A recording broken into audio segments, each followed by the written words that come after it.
From the 1011 Now streaming studio, this is 1011's Morning Pulse. Sponsored by Murray Roofing.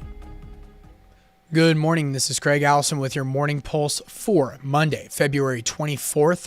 Our first story, we're still following breaking news from early this morning. An officer-involved shooting brought a large police presence to envelop the area around 48th and Orchard, shutting down certain sections of the street for hours. Police were initially called just before 3 a.m. to the scene, and this is some of the footage after our reporter arrived on scene early this morning.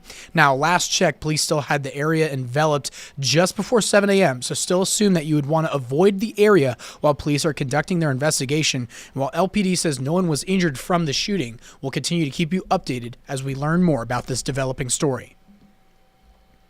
Second story this morning, Nebraska State Patrol investigating a case from Friday. Clay County Sheriff's Office received a 911 call at 8:30 p.m. about a domestic disturbance at a house near Road Q and Road 322 in Harvard. They say deputies found 35-year-old Heather Gray dead with a gunshot wound and 39-year-old Toby Gray suffering from an apparent self-inflicted gunshot wound.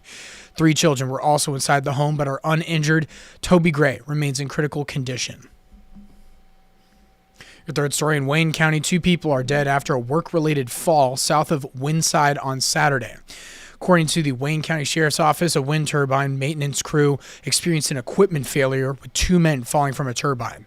The men, identified as 46-year-old Eddie Naregia Sebenet and 37-year-old Rydell Justiz Narija, died at the scene, unfortunately. The investigation is still ongoing.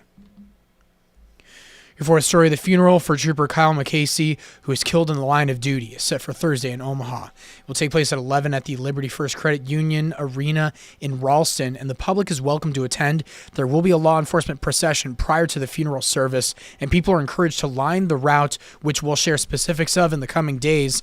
Trooper McAcy's cruiser, 302, remains parked at 108th and I Street. And wrapping things up on the lighter side, William McDavid is a member of the UNL track and field team and is also an artist who uses Rubik's Cubes to create larger-than-life-size mosaics of people and things that inspire him the most. He says each one takes hours of planning, but a little more than an hour to actually put together. His 5-foot by 5-foot custom frame made to hold them fits 598 individual cubes and weighs 120 pounds when full. McDavid's work has spanned from YouTuber David Dobrik, as you can see there, to NBA legend Michael Jordan, and he sells those as well. That is your morning pulse for this Monday morning, and we'll wrap things up with a look at your 7-day forecast.